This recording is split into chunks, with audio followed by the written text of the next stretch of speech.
The streets of Chicago in the late 1970s knew a specific face. It was vibrant, painted in sharp lines, with a grin that stayed fixed regardless of the atmosphere. Neighbors lined the sidewalks to watch him perform at local parades. They reached out to shake his hand. They accepted the colorful balloons he held out with such practiced ease. To this community, John Gacy was a fixture of reliability. He was the contractor who kept the neighborhood running, the man who showed up to help, the face that always seemed to be smiling back at them. His grin, a calculated shield, hid truths. While residents saw a leader and a businessman, the reality of his routine remained locked away behind his front door. Every interaction was a performance.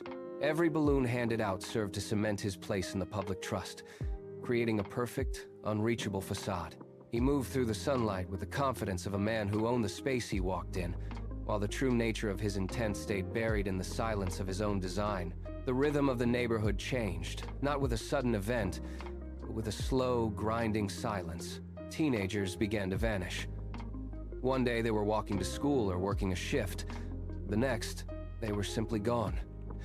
Police files grew thick with reports that led nowhere. Footprints led to void.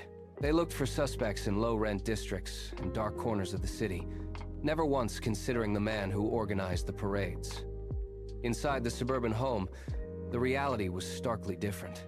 Gacy used his reputation as a contractor to lure young men, offering them jobs and steady pay to step through his front door. He operated in plain sight, leveraging the trust he had manufactured for years. While parents searched the streets and reporters asked questions, the missing victims were already inside the house, trapped by the promises of a man they believed to be a leader. The investigation hit wall after wall, blinded by the very mask that Gacy wore every day, unaware that the predator was not hiding in the shadows, but walking right among them. The breakthrough arrived with a name and a final known location.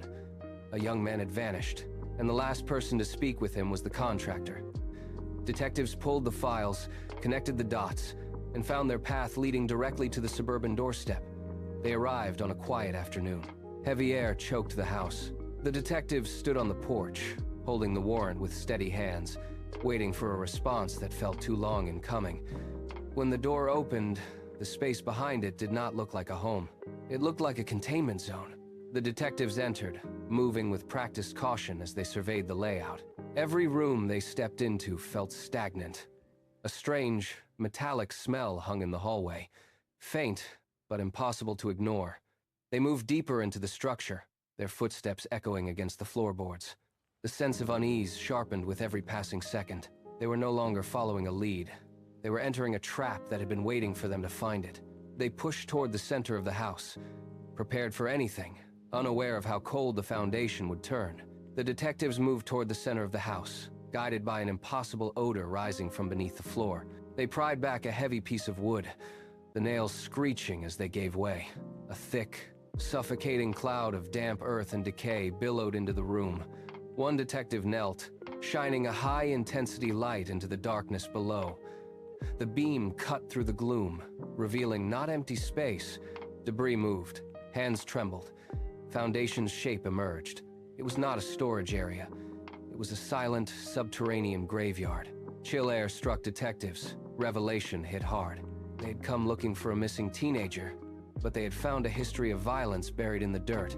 Floorboards, the last wall from normalcy. As the realization settled, the silence of the house became absolute. A heavy, suffocating blanket that confirmed the unthinkable.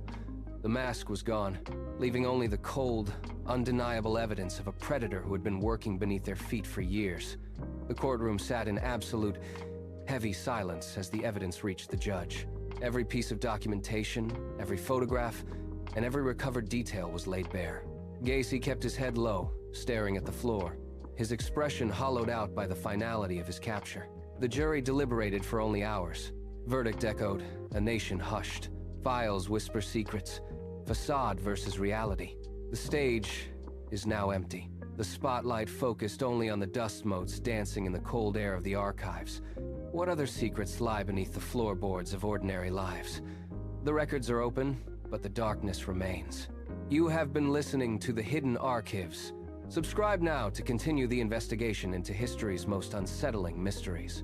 The truth is never truly buried. It only waits for the next set of eyes to uncover the layers of the past.